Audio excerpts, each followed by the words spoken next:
Hello everyone, welcome to the Green Man channel. Hope you're all good and well. So in tonight's album review, I'm reviewing the 17th studio album from guitar virtuoso Joe Satriani, and his release The Elephants of Mars, which came out today on Ear Music, and it's 14 tracks and over an hour long. Now, I must admit and confess I'm a very big fan of Joe Satriani's. I remember getting his album The Extremist on my 18th birthday and have never really looked back since.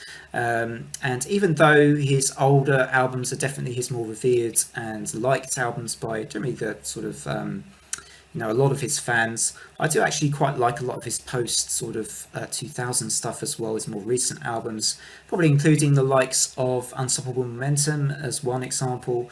And I remember really enjoying 2004's Is There Love in Space as well. But he obviously has his classics, not to name a few: Surfing with the Alien, The Extremist, as I mentioned, Flying in a Blue Dream, and obviously 1998's for me masterpiece Crystal Planet 2 in amongst there.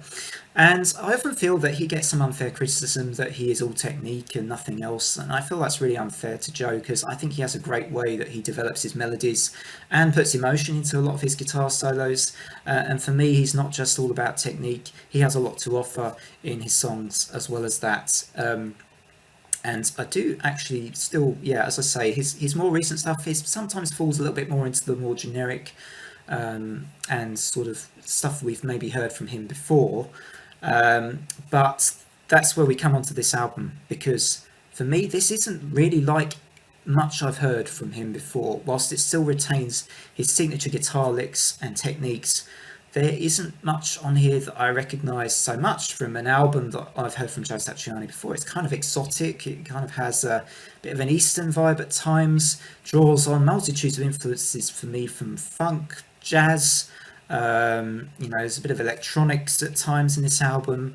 And that for me is rare. It really does separate itself apart from a lot of Joe's other albums, because stylistically it's pretty diverse, pretty different. It doesn't ever fall into anything which feels like it's becoming too repetitive, or like we're hearing the same sort of style legato thing from Joe again and again. This is definitely a little bit different from Joe, and it's really paid off. This is a really great album from him.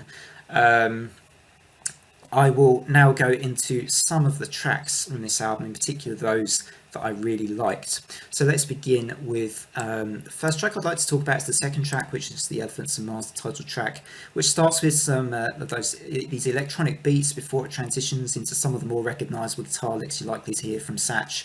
This style of track also teases us with a bit of funk and jazz. It never feels quite centered, but it's always entertaining as well. I thought this one on the album, so I really quite liked the title track.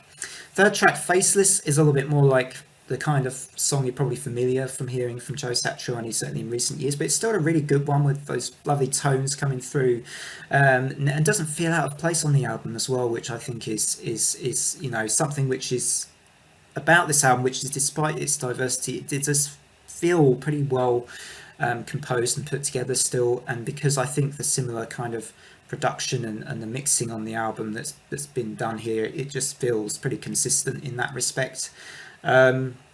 Tension and Release for me was, whilst being one of the more bizarre tracks, it was kind of also one of my favourite tracks on the album, because it was really quite odd the way it started with these sort of brass-like moments, instrumental moments, but then it went into a middle section with this really kind of dirty, grungy guitar riff, which was really memorable.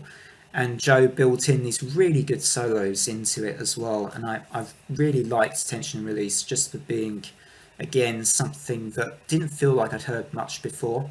Sailing the Seas of Ganymede, a bit more sort of classic, kind of out there, sci-fi-esque Satriani, but still kind of unique, a bit psychedelic and trippy, but really well placed synth and electronics here, and brilliantly mixed again, I thought, this track, and brought out some of Joe's really good sort of melodic moments too, as did Dance of the Spores, which is another one of my favourite tracks on this album, and there are a few on here.